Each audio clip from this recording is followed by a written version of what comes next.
I came outside here, out to the basement to be here last night to do a couple other things, and I decided to go ahead and take that bow out of the jig. It was freezing out last night, so that thing was as cooled off as much as it was going to get. I brought it in here and put a string on it to help hold the curve in it while it dried out. But I came out a little bit ago to try it out, and I'm not really ecstatic about how this one fit. It doesn't have enough of a curve in it on this side down here. More curve than it needed in the middle and not enough here on the ends. I went ahead and started up my steam bending paraphernalia, and I've got it going again out there. I'm going to try bending up another one. I changed my jig just a little bit. I said I'll try bending up another one, see if I can get it a little better. See, maybe this one's got kind of a little kink in it right here, which probably doesn't hurt anything, but I went ahead and took a string on it and tied it off so that it makes more of a bend down on this area. And this area along in here is where it needed to be bent more. I could almost make it fit, but I just wasn't feeling good about the way it was fitting. See if I get another one done up, make it work a little bit better. So I've started working on a few other things here. The bell crank for the flap actuator, I had it down in ultrasonic cleaner for a while. I just started cleaning it up, and I didn't really like the way it turned out either. It's got some rust on the bracket that mounts to the spar, and then I saw a little bit of rust in a couple other spots. I guess nothing really significant. There's no point in putting everything back on like that since I've got it all apart and I've got the ability to fix it right. So I'm done bending the wingtip bows. Now I've got to wait for them to dry, make sure they dry thoroughly before I do anything else to them. I'm going to let them sit in here for a couple days to dry out. That'll give a chance to see if there's any stress cracks or anything like that in them. But before I can go put them on, there's a notch on this side. This is the end that goes in the outboard aileron rib on the leading edge side. There's a notch in here that fits into the end of that outboard aileron rib. Then it comes around down to this aileron rib here where it attaches. That's tapered down from an inch wide to, I think it's 5/8 of an inch wide. So that's got to be tapered down on both sides to a nice smooth taper. And then I've got to coat it with several coats of varnish before I put it on. So while that is all taking place, I can go ahead and start putting this trailing edge back together. I can't do anything with the leading edge until I get the wingtip bow on, because the outboard wingtip leading edge cover goes on first, and then each one of the leading edge covers from the outboard to the inboard goes on. So anyway, there's a few things that I can do here. I can go ahead and start putting this false bar back on, this aileron false bar. And to start doing that, I've got this outboard aileron hinge. Now this is one that I looked at that had some rust on it.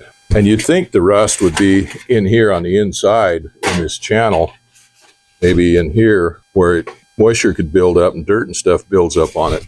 But where I found the rust on it was out here on this outboard edge, right here from the skin out. And this is kind of right where the fabric was glued onto it. Well, I don't know. That seems to be where I find the most corrosion on this stuff, is right where the fabric is glued on. And that fabric and the glue, you would think that protected from the moisture, but must be some kind of chemical reaction in there. But anyway, that cleaned up okay, and it's going to be fine. It's going to function fine.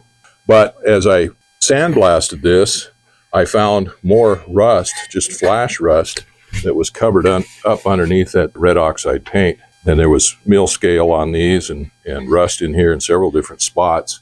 It wasn't pitted or anything, it was just surface rust, but that stuff was underneath that paint before it was painted. Anyway, this one's set up. I can rivet this back on. Oh, and then these channels down here were plugged up, and I did the same thing with these as what I did with the other wing. I took a piece of 16th inch welding rod and peened down one end of it into kind of a spade bit, just hammered it down and flattened it out, kind of a spade bit, and then run it through these channels right here that are milled into this end block right here. That's supposed to be for moisture. Now this one and the new one that I bought last year had holes drilled in them here so that the moisture could run out there. But this is what the design is for the moisture to run out of, is these channels right here between this channel and this milled block right here that is the attach point, the pivot point for the hinge. And these were both plugged up on this one. Center aileron hinge had some crap in it too. I cleaned it out.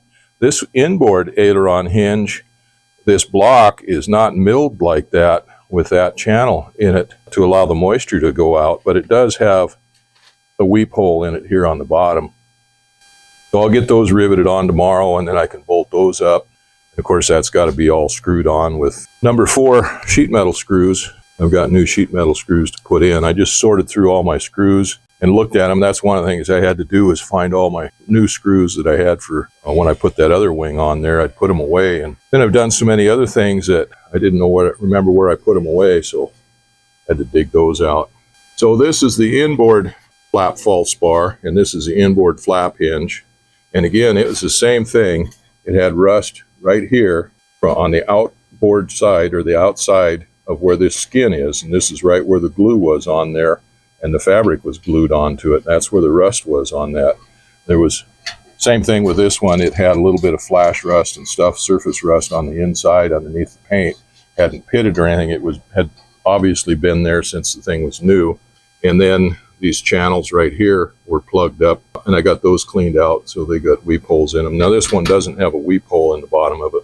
So this one has a doubler on the inside of it for the flap. The ailerons don't have any doublers, and the outboard flap hinge doesn't have a doubler on it either, although it's got a larger plate in here. But this one had a doubler on the inside of it. Let's see, there it is.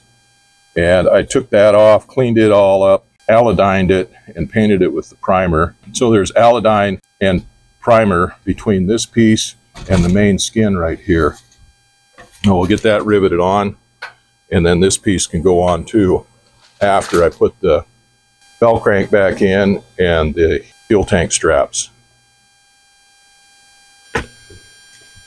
Well, here's the bell crank, and this rod here had rust on it. I saw that when I took the flap false bar off, so I took it down, cleaned it up, and powder coated it. And then this fitting right here, one of them was bad, and I'd ordered new ones here a few years ago and replaced them on the outboard end of the other rod. So I just went ahead and replaced that one. Well, here it is here. You can see it's rusty, and it's kind of gritty here where the ball turns. Actually, it's probably okay if I'd have just cleaned it up and repacked that ball. But I don't like putting the rusty stuff in there. Probably could have wire brushed that and powder coated it, but anyway, I had new ones already, so I might as well put the new one in there.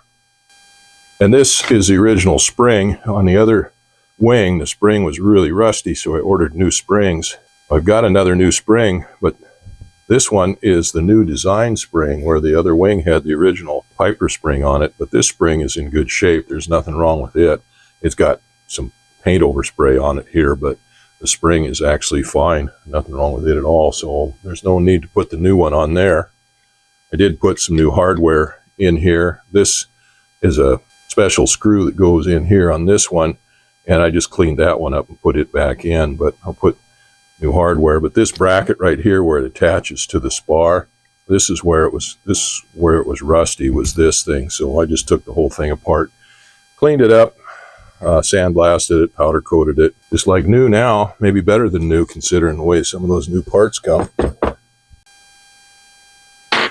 This is the stop for the flap bell crank, and this goes in that flap hinge and fits over the spar so that bell crank doesn't hit the spar. That's the original bolt in there. I've got a new bolt that I could put in there, but there's nothing wrong with this one. There doesn't even have any of the cat plating wore off it or anything, so there's no point in putting a new one in there. And the nut is the same way. The nut is beautiful.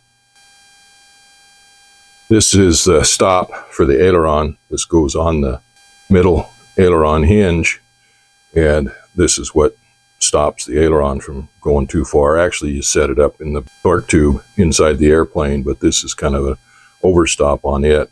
And there was nothing wrong with it. It was fine, but it had ugly paint on it. Typical, it wasn't prepped very good for paint when they painted the finish color on it, and it was ugly. So, and then there was a bunch of grease and stuff inside there. I always packed that full of peralkatone, and I had to clean all that out.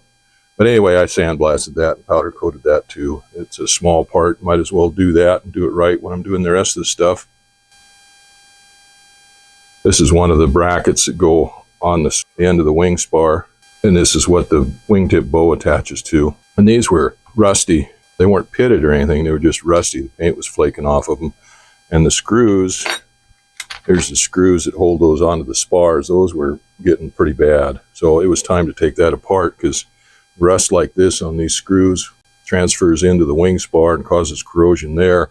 I got that all cleaned up nice and shiny and pretty, but it didn't start any corrosion, so we got it ahead of time. So anyway, these things are all cleaned up now and ready to go back together, but this is what I need to get new hardware for. And these are the fuel tank straps. These are the short sections, and they go down underneath the wing spar, come up and bolt into it, and then this sticks up. And then you've got these bolts right here that are double-ended bolts, get a nut on both ends, and they pull it together to clamp it together. Here's the other half of that, or section of that.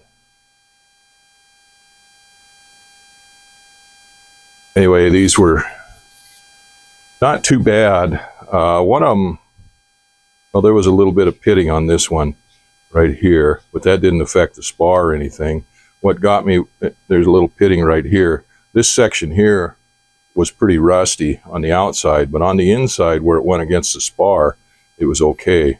We got that in time, got it all cleaned up, powder coated. Some of these were kind of a bear to sandblast here to get off this, because they had this felt on there. This felt's glued on there to cushion the fuel tank. I had that fuel tank out to repair it a few years ago when I had put the new fuselage on the plane. But there were several layers of glue on here, and that glue just did not want to come off. That doesn't sandblast very well because it's rubberized and it just bounces the sand off. And anyway, it was a bear to get off. The other sides of it and everything just came right clean, but the insides where the glue was, that stuff was hard to sandblast. So this is all ready to go back on. I've got some fiberglass Teflon tape that I'm going to put down over the spar where these things go down over it to help cushion between the steel on these straps and the aluminum on the wing spars. I used to have some really nice Teflon tape that I used that I bought from Boeing Surplus years ago, and I used it, the heck out of it, on a lot of different things for a lot of other people. Was generous with it, give it away and stuff, and help other people putting their airplanes together with it and stuff like that. But after 30 years, I've run out of it. I used the last of it on the other wing when I rebuilt it. These are the little doublers braces that go on the wing spar, and these happen to be the ones that the bracket for the bell crank go on. These go on the inside of the wing, and the bolts go through the wing spar, the web, and then cushion on this. So this goes up against the web of the wing spar on one side, and the bell crank goes on the other side. And those are fine. I didn't do anything with those. They've got the overspray or the paint on them from when the wing was painted. I didn't really feel the need to clean those up or anything. This one is for the flap hinge, and they were nice and clean. Well, I took a little bit of Scotch-Brite and buffed a little bit of stuff off the back, and I took a file and knocked the burrs off these where the raw saw cuts were on them. But otherwise, I didn't feel the need to powder coat those or anything. The ones on the other wing were quite a bit dirtier than these and stuff, and I did sandblast all those and powder coated them. But these are just like new. So what I'll do is I'm going to go ahead and put some peralkatone on here when I put those on there. So there's peralkatone, grease, preservative between these and the aluminum. But we've got paint on the spar now, on the web of the spar, and I made sure and went over all the places where things bowled up to it with 2 or 3 passes with the paint gun to make sure there was plenty of paint on there. That kind of mess here now because I had to drag all my stuff back up here, and I've just got done with it a few minutes ago and just piled it up here on the workbench to get it up here. I got my little 2X rivet gun, and I was just checking, and this is the rivet set that I modified last year to work on those hinges on the other wing. And I just checked it, and this is what I'm going to need to put the rivets in on this wing. on the hinges here. This one will go in underneath the hinge, and then this will go right up again, or not quite against the hinge itself, but that'll get in there. I couldn't get in there with a straight set. Oh, this is the hardware here that went on the fuel tank straps. These bolts actually go through the fuel strap, and then these large thick washers go on the inside of the spar, and there's nothing wrong with those. You can still see all the CAD plating still on those. There's no rust or anything like that on them, so they're good to go. So the only real bad hardware I found on this was these screws out here on the wingtip to hold these wingtip brackets on.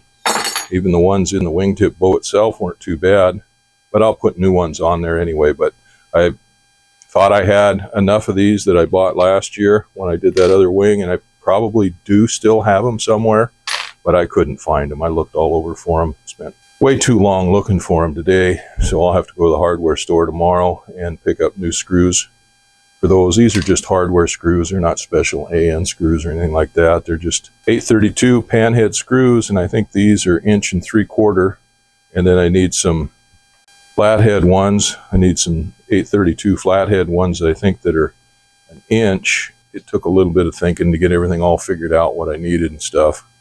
And I went into the computer and went through the drawings and printed out the drawings and stuff and enlarged them and everything so I could read the little teeny print on there, see what hardware I needed and how it goes together and stuff. And then I come up here and was fooling around, and I thought I threw all these away, but I found all the paste pieces that I'd printed out before when I was doing the other wing. So that was okay. Now I got more than enough pages to go through.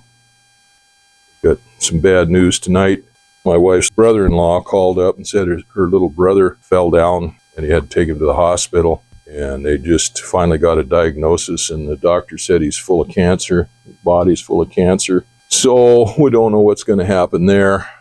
Poor old Tom. He's got to be one of the toughest guys I've ever met in my life. He had cerebral palsy. His brainstem was damaged when he was born. He was a big kid when he was born, and his mom was just a little bitty thing, and the doctors twisted his head too much and just about broke his neck, but they damaged his spinal column. Said that he would never walk, talk, or be able to do anything in his life. His dad pretty much disowned him when he was young and didn't do anything with him. He had 2 girls, thought he had his boy, and then his boy was a cripple, and he just abandoned him pretty much. So the boy was on his own except for my wife and her sister. And my wife put a lot of time in with him, protecting him and stuff. He got up and got so he could walk and get around and ride a bicycle. Eventually got a car and could drive, and really outgoing young man. He worked in a ski resort doing odd jobs there and stuff. He was actually the president of the Lions Club for a while. Did a lot of work with them. He never could hear very well, and he couldn't speak very well, and he couldn't hardly walk very well. He fell down all the time and stuff, but he'd just get up and go again. And the only reason he did was because he's just stubborn and tough, as tough as nails. So my wife's little brother, so she's pretty upset now getting that news. So don't know what's going to happen yet. They'll have more news maybe tomorrow when the doctors get a chance to do more inspection on him and stuff, but it didn't sound very good. It really kind of surprising that he's lasted this long physically, because he was physically handicapped, but he's just powered his way through it, and he's just an amazing young man, amazing man. But he's paying for it now. Of course, all the falls and stuff he took all through life because of his handicap. Hard worker. He did a lot of work. Anyway, we're going through that. My wife's going through that now, so got to go console her a little bit. She's in bed sleeping now. I got her to bed, got her to sleep, so anyway, that's enough for one night.